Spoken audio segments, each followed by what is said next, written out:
Thank you, Mr. Chairman. I want to thank you and the ranking member for holding this hearing. I often say that if we had a rally to keep No Child Left Behind the same on the Capitol steps, there's not a single person in the country that would come to that. And we are 8 years overdue. We are long overdue.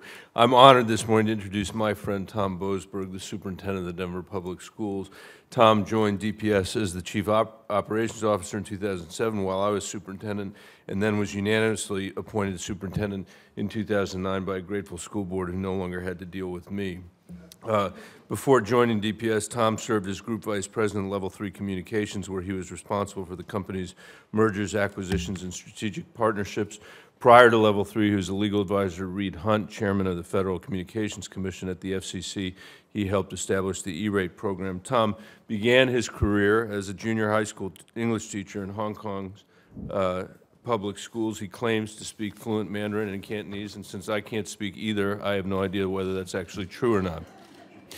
Today, Tom oversees the largest school district in Colorado with 185 schools and enrollment of more than 90,000 students and 13,000 employees. When I left Denver Public Schools to come to the Senate in 2009, I said that if I've done a decent job, Tom will do an even better job, and there's no doubt that has been the case. Under Tom, Denver Public Schools is ranked at the top of the state's largest districts in student growth for 3 consecutive years.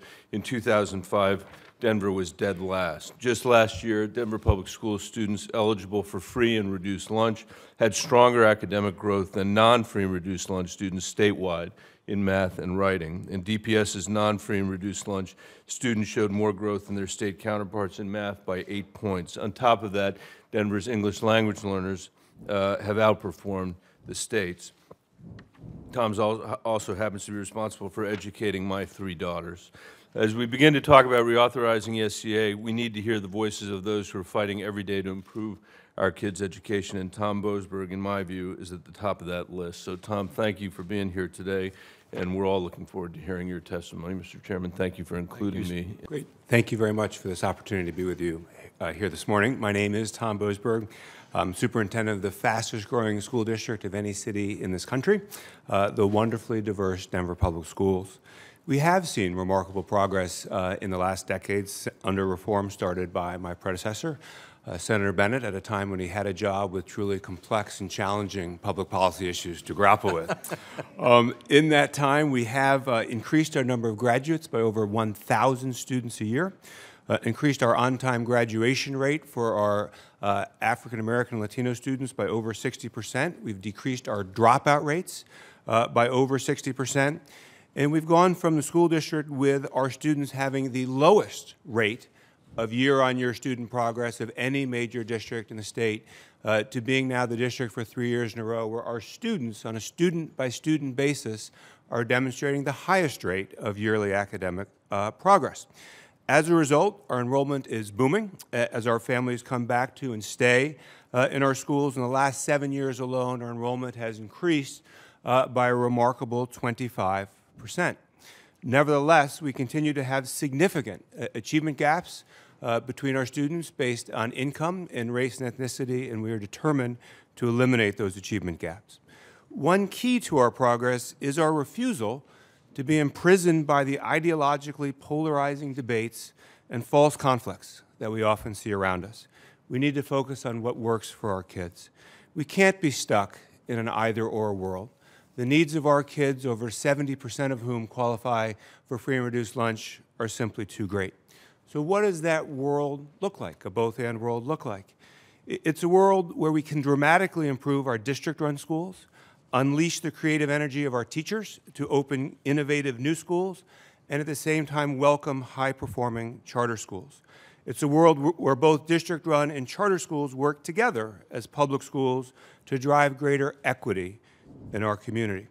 It's a world where we do measure the progress of our kids in literacy and math every year to see whether they are on track in these key areas to graduate from high school prepared for college and career. And it's also a world where we care deeply about nurturing and developing the whole child, expanding opportunities for arts and music, deepening interest in history and science, and nurturing our kids' physical, social, and emotional growth. There does not need to be a conflict here. In fact, to the contrary, our experience has shown us that schools that most emphasize a broad curriculum and promote creativity and critical thinking are the ones that actually do best in helping develop their students' literacy and numeracy abilities. So, for example, when we went to Denver voters 2 years ago for a tax increase, the first thing we asked for was funding to increase arts, music, and sports. So as a parent of 3 kids, Nola, Ella, and Calvin, and a superintendent for 90,000, do I care about seeing the progress my kids make every year in literacy and math? Yes, of course I do. And of course, at the same time, I care deeply about their opportunities in the creative arts and social sciences and sports and their personal growth as members of our community. I do believe that annual measures of progress for our kids in literacy and math are vital. At the same time, as I have advocated in our state, we need fewer and shorter tests.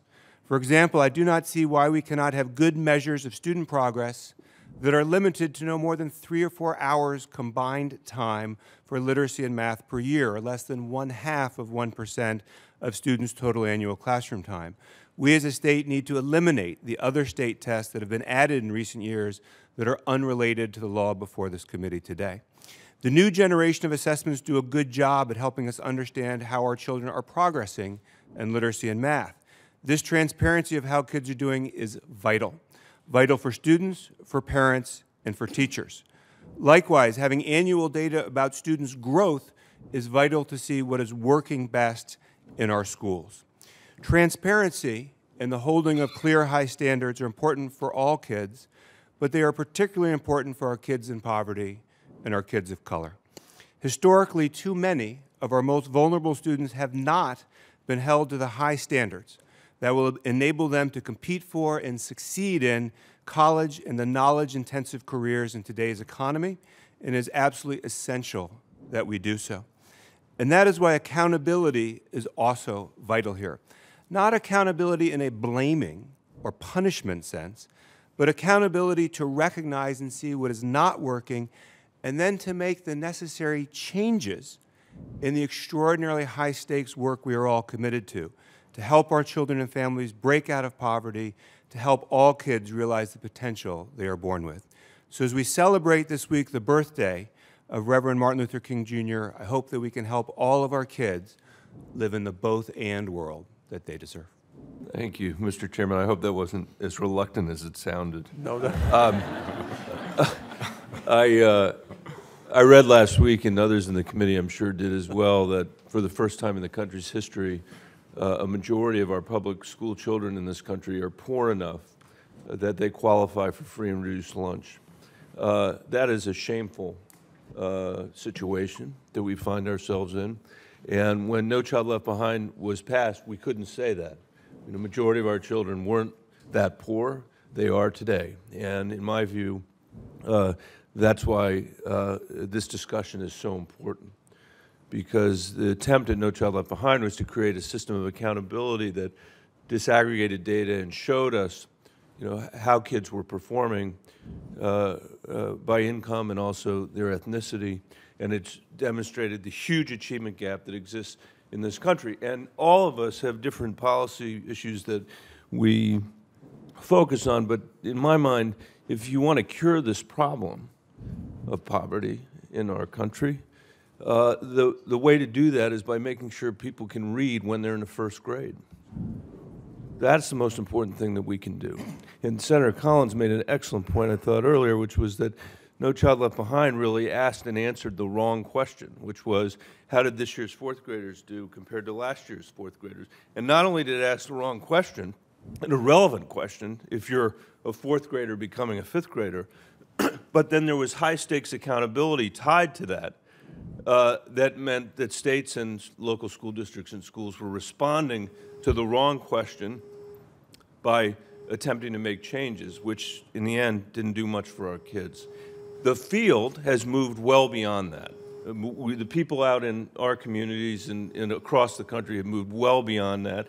We're now asking and answering relevant questions rather than irrelevant questions. Part of that's because of waivers that we've been able to get. But I wonder, Superintendent Boasberg, whether you could describe for the committee how you've used student growth measures to drive change in the school district? How has it informed the district's policies with respect to choice? And I think we would benefit from understanding that, because this is bigger than just what's happening in a single classroom someplace. And I guess also, if you could hit the important distinction between growth and status for the committee. So thank you, and I think that is the fundamental question. Is the former law just used to look at the percentage of kids that are proficient or at grade level, and as Professor West mentioned, that's more likely to predict where kids start than how much they're learning in school.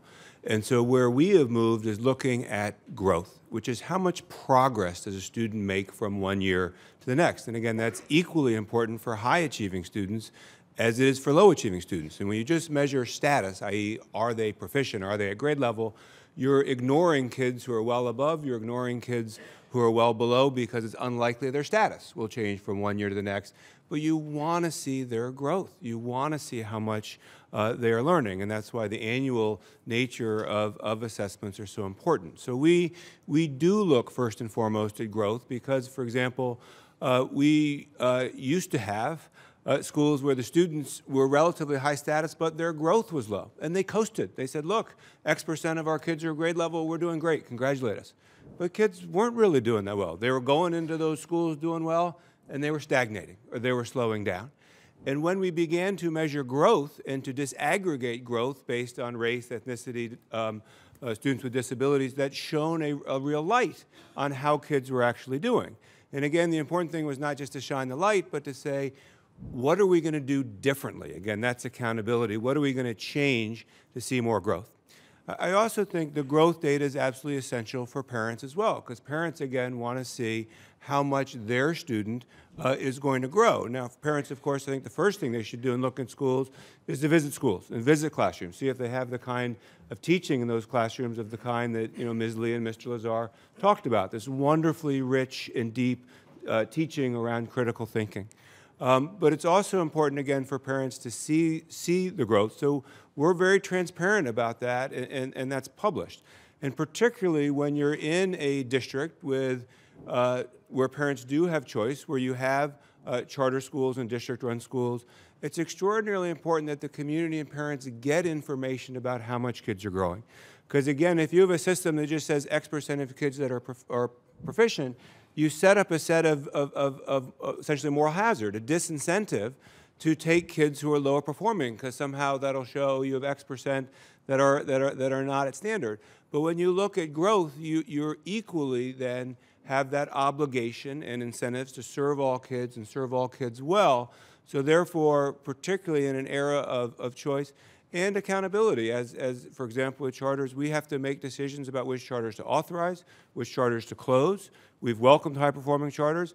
We've closed more low-performing charters in Denver than the rest of the state has combined, and that's really helped us to encourage our growth as a district. Is again really to focus on the growth that schools are making from year to year and make sure that parents have that information about their kids and their schools.